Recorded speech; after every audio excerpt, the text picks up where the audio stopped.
So as I'm sure many of you guys have experienced, people come up and ask you all the time, what is the Air Force Academy like? What do you do there? Or even, what is the Air Force Academy? Oftentimes, I'm at a loss of words. I don't know really what to say.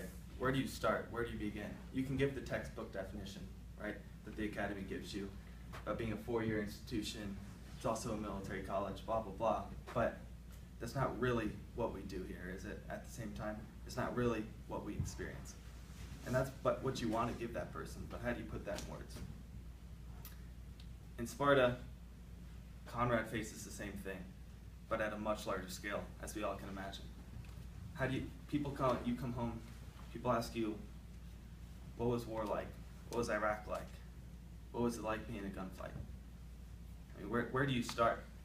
How do you get across to them the tragedies you've seen, the emotions you've felt?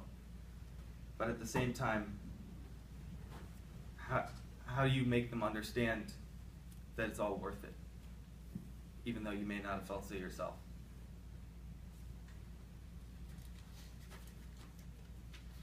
Conrad feels the need to talk, just like any human does. We want to talk about the academy. We want to talk about our first solo jump. We want to talk about school. It's just the things we've experienced. It's the best way that we know to comprehend things. So Conrad needs to talk about his experience as well, because he certainly needs to comprehend the experiences he's had in war. But he can't do it. And he realizes he can't go home and talk to civilians. They don't understand. They've never been there themselves. So then he tries to talk to his military buddies. He talks to them via email. He goes to them, he talks to them, but they're all about menial things, not necessarily even about what's happening on the battlefield or what they've experienced. It's about comic books or other random things. They can't talk to each other. And then lastly, he tries to find the median, which is the Veteran Affairs Office. He goes to Veteran Affairs. They're civilians sometimes, but they're also people that understand a little more about what they've been through because they've talked to so many soldiers before. But there's so much red tape that there's nothing he can do about it. They just can't help him.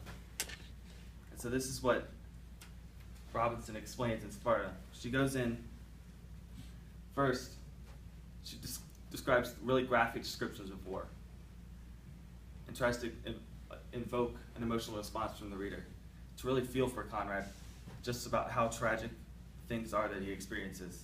But then she goes into the communication between Marines, as I already discussed, and how they can't even discuss these tragedies. And then he goes to the Veteran Affairs, and they can't help him either. So they're really stuck about what their options are in terms of coming home with what we assume to be post-traumatic stress disorder. So first I'm going to discuss the graphic detail she goes into. One of the main things that I took away from the novel was when she describes him being hit by an IED. He gets hit by the IED. She explains the confusion at first. He feels like something's wrong. The hands stand up. The hairs stand up on the back of his neck. And then all of a sudden he's hit. Doesn't even know what's happened. He wakes up. Wasn't sure if he was really unconscious. Has no idea what's going on. And then he kind of ends with him holding one of his men in his arms, asking him if he's going to die.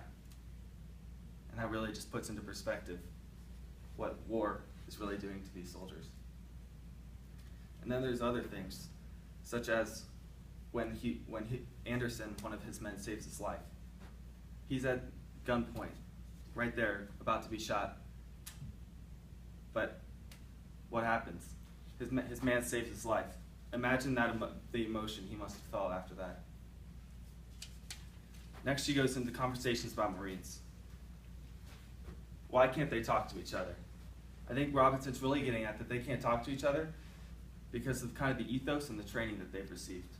They're not supposed to be weak. How can they be weak? And they don't want to discuss their weakness, especially with each other, let alone anyone else. And then there's the officer-enlisted relationship that Conrad always seems to be conflicted by. The people he's comfortable with the most, he can't even discuss the issues with. And then finally, Veteran Affairs that Robinson goes into. The Veteran Affairs office was a miserable experience for Conrad. He goes in at first, he tries to fill out the paperwork, but he ends up crumpling it up and walking away.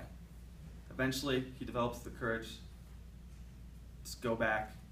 And when I learned that he goes back, when I read that, I was actually pretty impressed. I didn't expect him to go back after the experience he had the first time. Seeing the other veterans in the office that are all pessimistic about the system, and he certainly probably had no hope that he would even get any help, but he had no other option. He goes there, and they're no help to him. He waits months and months for appointments and deadlines.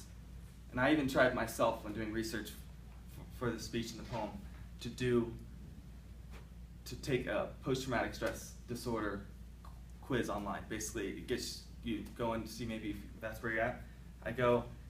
I even don't even want to finish it. It's annoying. It's tedious, and then they just refer you somewhere else to go.